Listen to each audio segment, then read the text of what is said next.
Cette année, j'ai pris des décisions que certains n'ont pas compris. Je faisais des trucs qui marchaient, que j'ai arrêtés. J'ai eu des belles opportunités qui auraient servi l'entreprise que j'ai pas saisies. Par exemple, j'ai arrêté LinkedIn alors que c'était un canal qui avait une excellente rentabilité pour moi. J'ai pas reconduit non plus un mastermind qui avait pourtant énormément contribué à développer mon leadership, à élever mon mindset par le fait d'être entouré de personnes ambitieuses. On m'a proposé de participer à 2 sommets là récemment, un en juin puis un autre qui aura lieu en septembre. Franchement, je savais déjà de quoi parler, j'avais juste besoin de passer 1 heure au micro pour une interview et communiquer dessus 2-3 fois sur mes réseaux, ma liste mail. Ça m'aurait apporté assurément une belle visibilité et crédibilité. Je l'ai pas fait. Voilà. J'ai même arrêté les webinaires, masterclass et autres ateliers, alors que c'est un levier chouchou pour moi, j'adore faire ça, et c'était toujours le levier central de mes lancements. Alors, pourquoi j'ai fait ça ?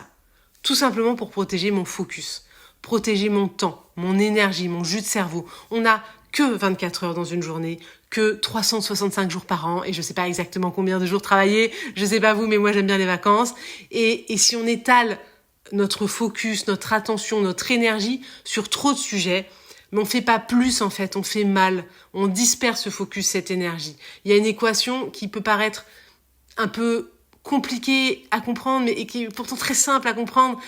Pour avoir plus, il faut pas faire plus, il faut faire moins. Il faut faire moins, mais mieux, voilà. Donc oui, j'ai arrêté des choses qui marchaient pour me concentrer sur des sujets dont j'avais finalement encore plus besoin, des sujets d'architecture business, des sujets qui vont porter la croissance de KeepCalm demain. Comme je l'avais fait en 2020 finalement, quand j'avais arrêté certaines missions de freelance pour me consacrer à la création de mon offre et d'un système de vente solide. Mon focus cette année, c'était pas d'être la plus visible, de faire le plus gros chiffre d'affaires, c'était pas tout ça, c'était d'avoir la structure pour pouvoir casser notre plafond de verre l'année prochaine. Outils, process, équipe. On avait des outils et process, mais encore tellement de trous dans la raquette et plein de choses bancales, pas tenables à terme. Par exemple, côté pédagogie, améliorer nos process de livraison. Moi, j'ai la volonté d'avoir une brique mentorat très forte dans le programme et on avait notamment un dispositif qui plaisait beaucoup aux clients, mais qui n'était pas tenable en termes de temps et d'énergie. On l'a pas supprimé, on l'a restructuré pour passer de 1 heure, parfois 1h30 même, par traitement à 20-30 minutes par traitement. Voilà. Et ben ça, forcément, on a dû se poser dessus, mettre du temps, de l'énergie, du jus de cerveau, des ressources dessus. Voilà. Aussi, j'avais une équipe, mais je déléguais des tâches et pas des rôles. Voilà, donc j'étais le centre de tout, à prendre toutes les décisions tout le temps, à tout valider, et ça bloquait l'entreprise dans son expansion. Et c'était particulièrement le cas côté marketing. C'était trop compliqué de me partager entre pédagogie et marketing.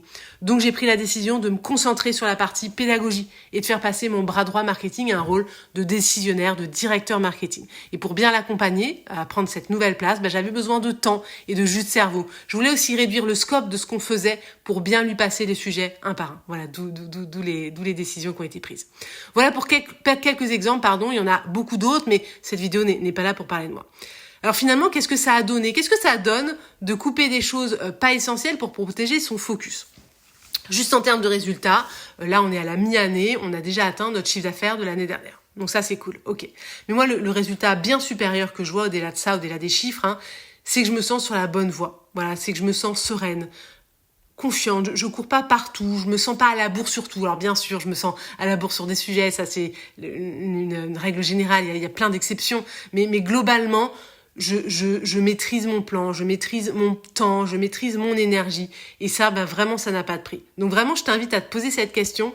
À quoi tu vas devoir dire non pour dire oui à tes objectifs? C'est une question toute simple, mais qui est vraiment hyper stratégique. On la pose d'ailleurs à nos membres en démarrage des challenges qu'on organise. Des challenges, c'est des temps de 4 semaines pendant lesquels les membres se donnent un plan à réaliser, une direction à atteindre. Et le fait vraiment de se poser cette question en démarrage, ça force à prendre du recul sur sa manière de faire, sur son organisation. Ça force à remettre en question en fait les choses qu'on faisait par habitude, juste parce que on faisait ça avant, mais que finalement, en prenant du recul, ça ne sert plus tant que ça, nos nouveaux objectifs.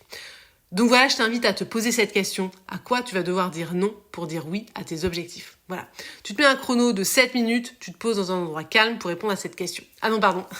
Pardon. Erreur. On la refait. Tu likes la vidéo, tu me dis en commentaire que tu vas faire l'exo, tu fermes l'ordi et tu te poses dans un endroit calme avec un chrono de 7 minutes pour répondre à cette question. Voilà.